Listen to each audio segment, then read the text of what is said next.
개장 전 성공 전략입니다. 시장의 방향을 결정하는 각 섹터 전략들 자세히 세워가겠습니다. 오늘 하이투자증권의 이창환 영업부장 모셨습니다. 어서 오세요. 네, 안녕하세요. 네.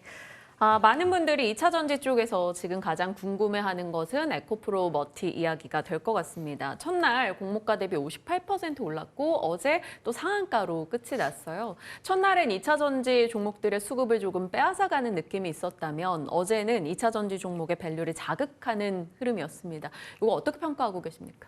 뭐 대주주와 이제 이대주주의 락업 물량이 또 워낙 있다 보니까 첫날 유통 가능한 물량이 16.4% 정도밖에 없었고, 적었죠, 그리고 네. 외국인들이 지금 뭐 락업을 걸지 않았다고 하는 97% 물량을 다 합해도 그게 외국인 기간 합쳐도 9%밖에 안 되거든요. 그러니까 이제 그 소위 말해서 이제 유통 물량 20% 미만은 이제 품절주로 불리기 때문에 품절주로 움직였고, 어제는 이제 첫날은 이제 초반에 실제로 이제 뭐 일부 2차 전지 종목들을 매도해서 에코프로 넘어간 수급들이 포착이 된 것도 사실인데, 네. 어제 에코프로 머티리얼즈가 일찍 문을 닫다 보니까 다른 종목들로도 매수세가 확산되는 것들을 보였고요. 작년에 이제 국내 우리나라의 전구체 중국 의존도가 이제 95%라는 걸로 밸류가 보도가 있었고요. 중국 기업을 배제한 유일한 밸류 체인을 구축한 기업이 바로 에코프로 머티리얼즈이기 때문에 그 중요성은 클 것으로 볼 수 있겠고, 에코프로 머티리얼즈 현재 캐파가 5만 톤이거든요. 전구체 하이니켈 전구체 5만 톤인데 네. LS라든가 LG와 포스코 퓨처엠 등이 좀 늦습니다. 지금 전구체 생산 계획들이 그러니까 LNF 같은 경우는 LS랑 이제 조인트 벤처 해서 2025년도 이후에나 이제 양산이 될 것 같고, 실제로 2029년도에 돼야지 12만 톤 연캐파 목표를 하고 있고요. LG화학이랑 고려아이언도 2024년도에 이제 2만 톤 계획이 있고, 포스코 퓨처엠은 현재 1,500톤밖에 없습니다. 그런데 이제 2030년까지 44만 톤까지 목표를 하고 있어서 늦어요. 가장 지금 양산 단계 지금 불량률도 한 0.4% 정도밖에 되지 않기 때문에 양산 능력을 가지고 대규모 캐파를 갖고 있는 게 유일하게 에코프로 머티리얼즈를 볼 수 있겠고요. 네. 에코프로 그룹의 클로즈드 루프 에코시스템 핵심 기업이라 보시면 되겠습니다. 현재 이제 캐파 이제 5만 톤이고 이제 2027년까지 21만 톤까지 늘리게 되면은 비중국계 전 세계 1위, 그러니까 비중국계 1위고 전 세계 5위 정도 캐파가 될 것이고요. 이제 하이니켈 양극재뿐만 아니라 코발트 프리라든가 LOL 등의 차세대 양극재에 들어가는 전구체도 다 개발을 하고 있어서 포트폴리오가 좀 다양화가 될 것으로 보여지고, 그리고 IRA법과 CRA법에 대한 대표적인 수혜가 될 수밖에 없고요. CRA법이 이제 3자 협상이 끝났기 때문에 이제 올해 연말이면 이제 법 발의가 되면은 본격적으로 적용이 될 건데, 이게 따른 수혜가 될 것으로 보여지고, 그리고 네. 양극재 같은 경우는 이제 리튬 가격이라든가 이런 광물 가격에 연동해서 판가로 이어지는 게 한 3개월에서 6개월 걸리는데, 전구체는 1, 2개월밖에 안 걸리기 때문에 이제 김병훈 대표이사가 3분기 때 비싸게 산 광물들은 그 재고는 다 소진했다라고 얘기를 해서 4분기는 어쨌든 이익률은 정상화될 것으로 보고 있고요. 증권가에서는 2025년부터는 동사가 이제 캐파가 이제 많이 늘어나니까 대략 영업이익률 두 자릿수 기대를 하고 있어서 2025년도 전구체 캐파 9만 5천 톤 예상하고 있고요. 요게 이제 이번에 공모 자금은 2025년도까지의 증설 자금으로 들어가니까 대략 매출은 2조가 넘을 것으로 보여지고, 영업이익도 한 두 자릿수 간다 그러면은 뭐 2천억 정도 되겠죠. 그러면은 여기에 영업이익 빼서 30배 정도 줘도 6조 네. 정도. 그러니까 제가 이제 이거 상장 전에 한 6조, 7조 정도 말씀을 드렸던 게 2025년도 기준으로 말씀드렸던 것이고요. 그러니까 2027년도 기준으로 21만 톤 캐파 기준으로 보면은 뭐 매출이 한 5조 이렇게 되겠지만은, 어쨌든 지금 공모 자금으로 증설하는 건 2025년 정도까지니까 일단 25년도까지의 밸류를 지금은 산정하는 게 맞지 않을까. 아마 그러면 이상은 더 되겠죠. 그래서 장기적으로 한 6조에서 7조 정도 가게 되면은 일단 좀 신규로 들어가는 거는 조금 좀 조심할 필요는 있을 것 같고요. 네, 지금 많은 시청자분들 내에서도 이제 트레이딩 관점으로 신규 상장주로 단기 급등을 했으니 보유하고 있는 이들이 조금 팔았다가 조정 시 재진입을 하겠다 이런 의견을 세우고 있거든요. 좀 동의하시는지요? 뭐 그렇게 생각할 수도 있는데 그럴 수도 될 것 같긴 하는데, 대체로 이제 의견들을 들어보니까 좀 장기로 가져갈 생각 분들 많이 하시는 것 같습니다. 실제로 뭐 저는 뭐 2025년 기준으로 한 6조, 7조 정도 적정 시총으로 보고 있지만은 저보다 훨씬 더 높게 부르신 분이 계셔서 거의 뭐 제가 듣기로는 뭐 38만 원 이렇게 교주가 부르셨더라고요. 그래서 아마 그런 것 때문에 쉽게 잘 안 팔 것 같아요, 사람들이. 그래서 그리고 이제 포스코 퓨처 같은 경우가 다른 양극재 기업에 비해서 프리미엄을 36% 정도 받고 있는 이유가 전구체 사업을 직접 하고 있기 때문이고, 그 코스모 흰소재도 주가 그림이 좋은 게 전구체 사업을 직접 갖고 있어서 이 전구체 사업에 대한 프리미엄을 받는 이유가 충분하다고 볼 수 있겠고요. 그리고 에코프로 머티리얼즈 같은 경우는 좀 어쨌든 국내에서는 그 대체 기업이 없다는 게 좀 가장 특징적이고, 그리고 공모 과정에서 지금 기관 투자자들이 공모가 이하로 쓴 비중이 70%가 넘거든요. 네. 그래서 기관과 외국인들이 공모 과정에서 뭐 물량을 많이 받지 못했기 때문에 이거 누를 만한 물량을 갖고 있지는 않습니다. 이제. 그래서 쉽게 그러니까 고점을 쉽게 예측할 수 있는 상황은 아닌 것 같고, 네. 가는 데까지 그냥 알아서 잘 가져가시면 좋을 것 같습니다. 네, 충분히 보유자분들에게는 참고가 되는 이야기였을 것 같습니다. 자, 에코프로 머티리얼즈에 좀 집중해서 얘기를 다뤄봤다면 이제 그로 인한 2차 전지 쪽의 영향도도 파악을 해봐야 되고요. 그리고 광물 관련주에 대해서 지금 재주목해야 된다라고 또 코멘트를 주신다고 합니다. 앞서 얘기 주셨던 CRMA 관련해서도 이벤트가 있기 때문일 텐데 이 내용 좀 자세히 잡아주세요. 뭐 이거보다도 가장 중요한 게 2차 전지 쪽에서는 공매도 얘기를 빼놓을 수가 없는 게 지금 2차 전지 주요 종목들의 공매도 잔고 6조가 좀 넘거든요. 그러니까 에코프로 그룹주, 포스그룹주, 그리고 LG에너지솔루션, 네. 뭐 금양 등 뭐 LNF까지 뭐 6조가 좀 넘는 수준인데, 일단 최근에 이 공매도 제도 개선에 대한 그 뭐 초안들이 나왔지만은 이제 이렇게 투자자들 입장에서 너무 미흡하다는 얘기가 나왔고요. 지금 담보 비율 요구하는 게 이제 담보 비율 140% 이상으로 통일하자. 그리고 만기 90일인데 연장을 불가하도록 하는 것과, 그리고 공매도 수기 전산화 등에 대해서 그 개인 투자자들이 요구를 하고 있는 상황이고, 어제 좀 특이한 수급은 2차 전지 쪽에서 공매도 쪽에 쇼커버링 일부 좀 진행된 걸로 좀 보여지고요. 어저께 공매도 수량이 올해 최저쳤습니다. 뭐 심지어 뭐 거의 0% 나오는 게 뭐 10몇 주 뭐 이런 식으로 12주 뭐 이런 식으로 공매도 수량 나왔을 게 어제 굉장히 특이한 게 그런 게 나왔고, 그리고 국민의힘 권성동 의원이 불법 공매도 가중처벌로 이제 남은 장사 방지해야 된다는 얘기를 했고, 네. 범죄 수익의 뭐 한 2배, 그 50억 이상은 3배 벌금 가중해야 된다라고 얘기를 했고요. 이러면서 어제 이제 그 일부 이제 그런 움직임들, 쇼커버 움직임들은 보이는 것 같아서 오늘 이어지는지 봐야 되겠고, 제가 전에도 시장 하락과 가제결을 같이 했다고 말씀드렸어요. 그래서 금리가 인하 사이클 들어가게 되면 시장 강세 저항이 들어올 수가 있는데, 최근에 이제 미국 그 국제 승리를 떨어지고 미 시장도 강한 흐름을 보여지죠. 그런 흐름이 국내에도 같이 이어지는 것 같고요. 2차 전지 쪽에서는 이 공매도 말고도 이제 대주주 양도세 이슈 완화가 되는지 여부, 뭐 기존의 10억에서 뭐 50억까지 정도 될 수 있는 여부가 좀 중요할 것 같고, 그리고 이게 가장 큰 이벤트가 이제 연말까지 그 미국 재무부에서 그 외국 우려 집단에 대한 관련 규정을 발표할 거거든요. 이게 이제 전면 금지, 중국을 전면 금지할 것인지 아니면은 이제 그 한중간에 이제 합작 기업들이 많이 있다 보니까. 네.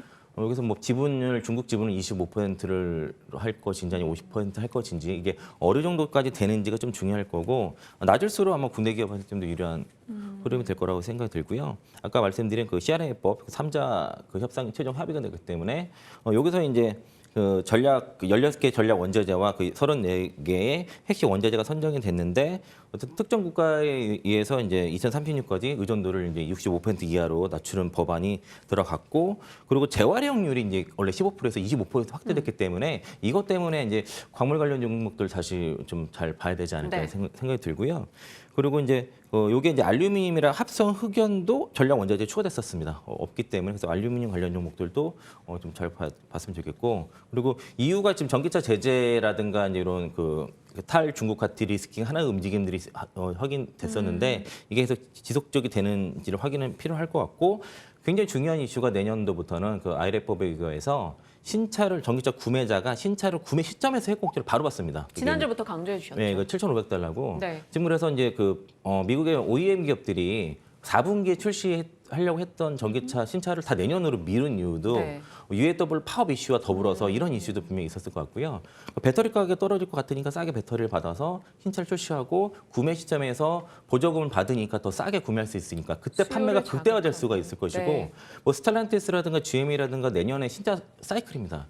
그리고 UAW에서 파업 조건으로 2024년도에 전기차 생산을 대폭 늘려달라고 얘기했고 거기에 투자금을 많이 하도록 요구를 했거든요. 그런 것들이 협상 내용에 들어갔기 때문에 지금 UAW 파업 이슈가 이제 마무리된 시점과 그 전이 지금 워딩이 다릅니다. 미국에서 전기차 시장에 대한 그런 워딩이 좀 달라요. 뉴스가 달라요. 네. 굉장히 부정적인 뉴스가 많았는데 반면에 협상 이후로는 긍정적 뉴스가 같이 쏟아지듯이 나와서 그래서 제가 전에 말씀드린 것처럼 이 UAW 파업을 통해서 완성차 기업들이 전략적으로 지금 배터리 가격을 싸게 받고 전략적으로 신차 출시를 미룬 것으로 좀 파악이 되고 그래서 내년도에는 이래 전기차 제가 그래서 전기차 차량 수요는 그러니까 소비가 맞는 게 아니라 완성차 기업들이 만든다고 했던 게 이게 신차 사이클과 맞물린다고 볼 수 있겠고요.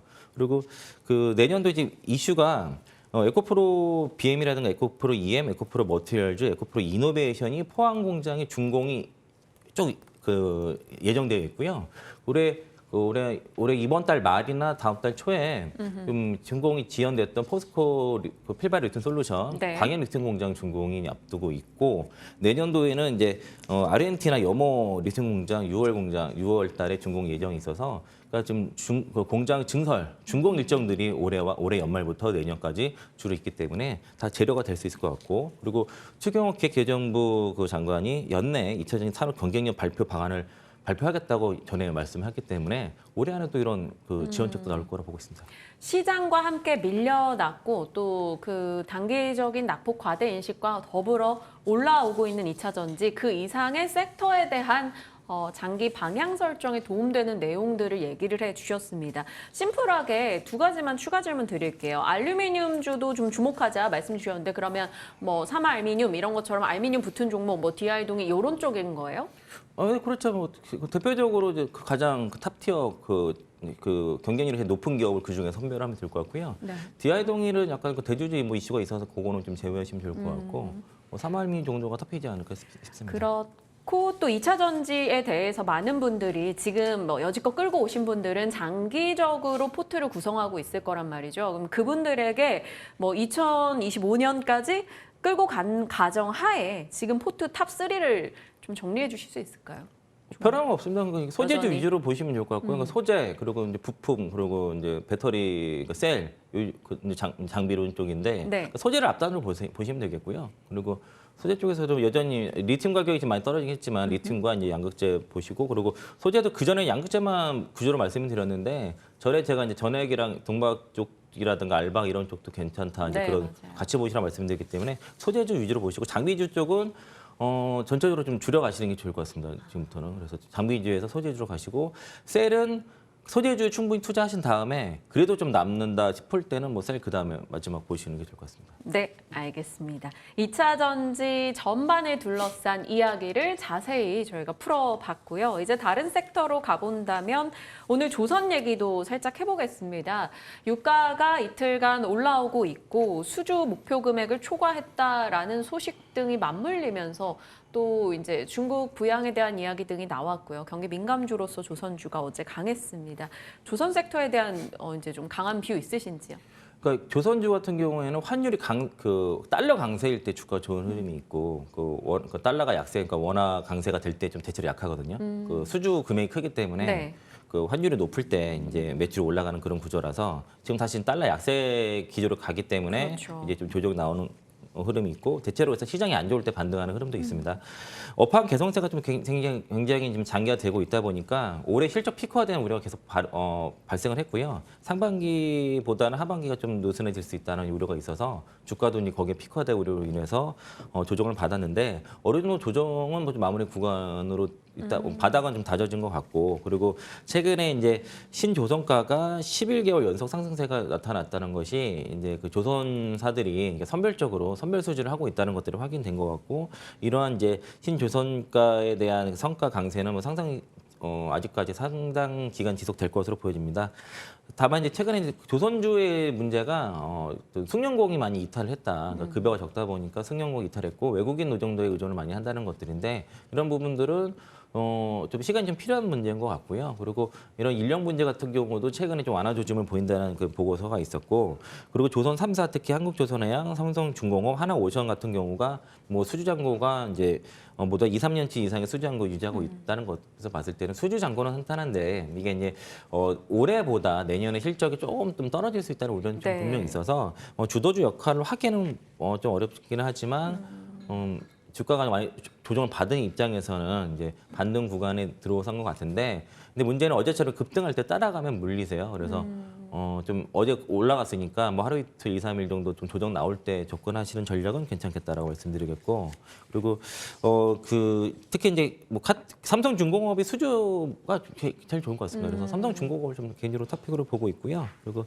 나머지 이제 국내 뭐 조선 산업 경쟁력을 위해서 5년간 7,100억 예산 지원하는 이슈가, 근데 내용을 뜯어보면은 너무 좀 분산되어 있기 때문에 이게 뭐 아주 중요한 이슈는 아닌 것 같고, 정부에서 이런 지원책을 했다 정도고요. 그리고 대형 선박들은 좋은데 중형 조선사들은 다 적자를 면치 못하고 있어서, 그러니까 업황이 조선사 전체로 좋은 것 같지 않고 큰 곳만 좋은 것 같습니다. 그래서 지금 상장된 큰 곳 위주로 보시는데 너무 이제 이거를 장기로 보실 필요는 없을 것 같고 트레이딩 정도로 좀 보시면 될 것 같습니다. 네, 좋습니다. 트레이딩 관점에서 어느 정도 급등이 나올 때 따라가기보다는 떨어졌을 때 이제 큰 종목 중심의 대응을 해보자라고 의견을 주셨어요. 조선주에 대해서는 제한적인 대응으로 정리하겠습니다. 오늘의 관심주가 MLCC 관련한 기업 중에 하나죠. 콘덴서 쪽의 사막 콘덴서입니다. 이 MLCC 관련 기업들이 11월 들어서 주가가 이제 바닥에서 조금씩 고개를 들고 있더라고요. 삼성전기도 그렇고 수요, 재고 감소, 수요 회복, 요 기대감들이 좀 작용되나 봐요. 뭐 업황은 좀 빠르게 회복되지는 않고 있고요. 삼성전기 주가만 봐도 그게 대변이 되는데, 최근에 이제 그 수출 데이터가 10월 달부터 좀 올라온 것이 있고, 그 MLCC 같은 경우도 이제 반도체랑 더불어서 IT 쪽에서 매달 이제 수출 데이터가 10일 단위로 발표가 되는데, 그 수출 데이터 보면은 거기에 따라서 주가가 좀 움직이는 경향이 좀 있습니다. 그러니까 지난달에, 그러니까 10월 달에 10월 1일부터 30일까지 이제 수출 통계 잠정치 발표가 나온 게 보면은 수출 금액이 작년 동월 대비해서 16.4% 증가 나왔고요.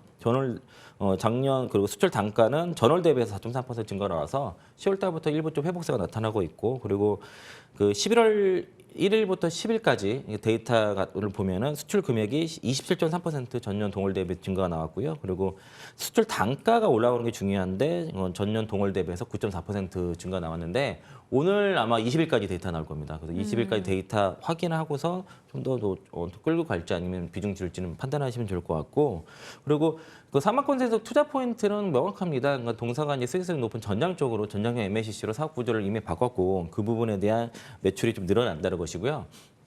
주로 이제 그 전장 쪽 MLCC 쪽은 주로 인포테인먼트 쪽으로 주로 들어갑니다. 그 LG전자라든가 현대모비스, 그 테슬라 쪽에 그 구동계 MLCC 쪽에 들어갔는데, 이게 일부 샘플 들어간 이후로 한번 급등 나왔다가 이후로는 추가 수주액이 없어서 그 재료가 좀 묻힌 것 같고요. BMW, 볼보 등에도 들어가고, 그다음 중요한 게 동사가 갖고 있는 게 그 DC 링크 카패시터라고 해서 이게 이제 직류를 교류로 변환시켜주는 그런 장치거든요. 엔진 쪽에 들어가는데, 이게 이제 MLCC 외 쪽에서 실적이 가파르게 올라가고 있습니다. 그러니까 1년 전만 해도 매출 비중이 한 6%에서 8% 내외였는데 3분기 때 보니까 13.4%까지 올라왔고, 그래서 그 DCLC라고 이렇게 약자로 얘기하는데요. 이 부분이 동사 실적의 어떤 그 가파른 상승세가 나타나고 있어서 가장 큰 성장 동력이 될 것 같고요. 수주 잔고도 좀 많이 받고 있어가지고, 그래서 MLCC의 그 수출 데이터가 올라온다는 것들, DCLC 쪽에서의 성장세가 나타난 것들을 포인트를 잡으시고, 그리고 MLCC 쪽은 매달 수출 데이터 확인하시면서 매매하시면 좋을 것 같고요. 내년도 추정 영업이익이 420억 정도인데 이게 아직 조정이 안 됐습니다. 네. 3분기 실적 발표로 조정 안 돼서 조정될 수도 있지만은 대략 여기에 영업이익 빼서 12배 정도로 적정, 저는 시총으로 봐서 5천억 정도 적정 시가총에 보면은 목표가 48,500원 정도 산정이 되고요.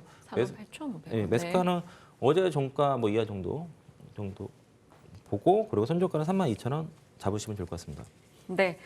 자, 그리고 하나 질문 드려보고 싶은 게 삼양식품인데 8월 8일 공약주였고 사실 그동안 목표가 달성하고 좋은 시세에 당연히 났었습니다. 그런데 최근 들어 이제 환율 하락하니까 또 음식료 섹터 수혜 얘기도 나오거든요. 그리고 뭐 수출 데이터 잘 잡힌다란 말도 많고요. 삼양식품 혹시나 보유하고 계신 분들을 위한 전략 주실 수 있을까요?